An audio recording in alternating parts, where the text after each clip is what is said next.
Queres beber alguma coisa? Sim, gosto de beber uma cerveja quando ouço uma boa história. Podes começar. Fernando era um homem que gostava de filmes e de beber uns copos, como tu.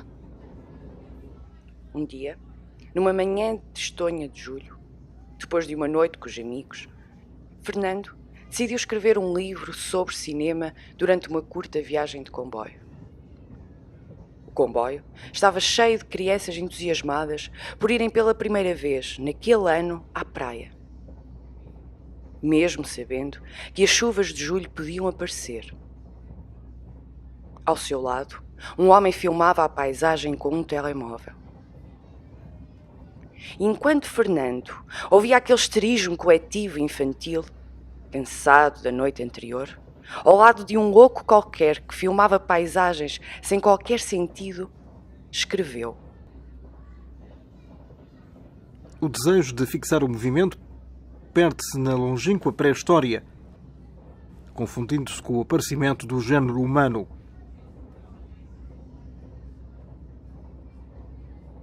Nas paredes das grutas que alojaram os primeiros espécimes humanos, surgem com frequência gravuras de caça, como se de um filme de animação se tratasse. Pode conjecturar-se que poderiam ser manuais explicativos, destinados à instrução dos mais novos. Certo é que a gravura esteve na gênese do audiovisual. Pode-se considerar que então desprovido do som e por isso apenas visual. Embora se admita que os apresentadores do espetáculo pudessem vocalizar os respectivos sons. Um pouco à semelhança do pianista que acompanhava no princípio do século passado a projeção dos filmes mudos. Fernando parou de escrever.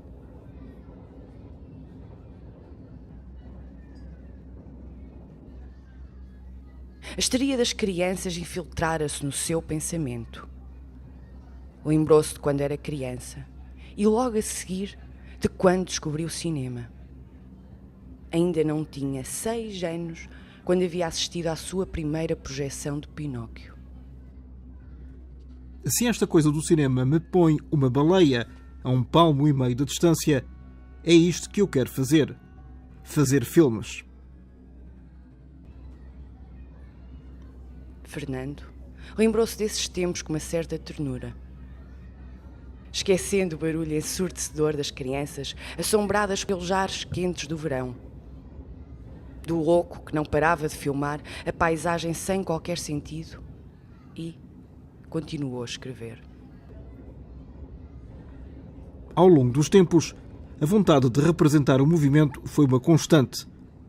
E com o desenvolvimento tecnológico do século XIX, tornou-se possível pensar no registro em movimento.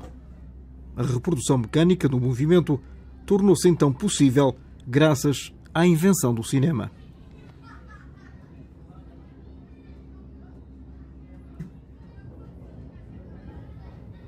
Apesar de concordar que o nascimento do cinema e toda a sua evolução até aos dias de hoje era devido ao constante desenvolvimento tecnológico, Fernando preferia dizer que a projeção de imagens em movimento começou pela animação de imagens estáticas desenhadas, muito antes da tecnologia permitir o registro fotográfico de imagens reais.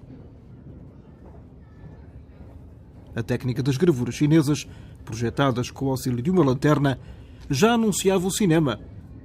Os diversos aparelhos que foram surgindo ao longo do século XIX, tentando projetar imagens em movimento, permitiam de facto ver desenhos animados. Muito antes dos Lumière obterem e exibirem os seus primeiros filmes perante uma audiência, ou de Edison mostrar os seus nas maquinetas individuais em que um espectador pagava $0,25 para ver uns segundos de cinema.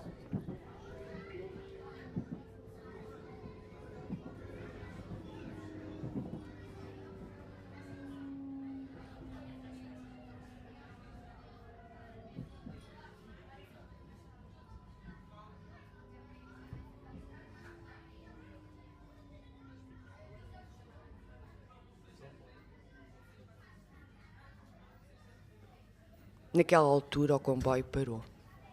E o grupo de crianças, entusiasmadas por ir ver o mar, saiu do comboio com pouca agitação. Algo que surpreendeu Fernando e até o homem que filmava de telemóvel.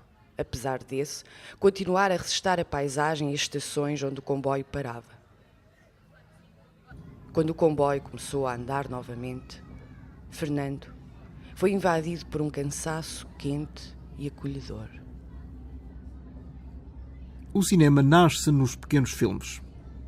Pensou Fernando, enquanto olhava para o homem que filmava de telemóvel mais uma paisagem antes de adormecer. Estás a ouvir?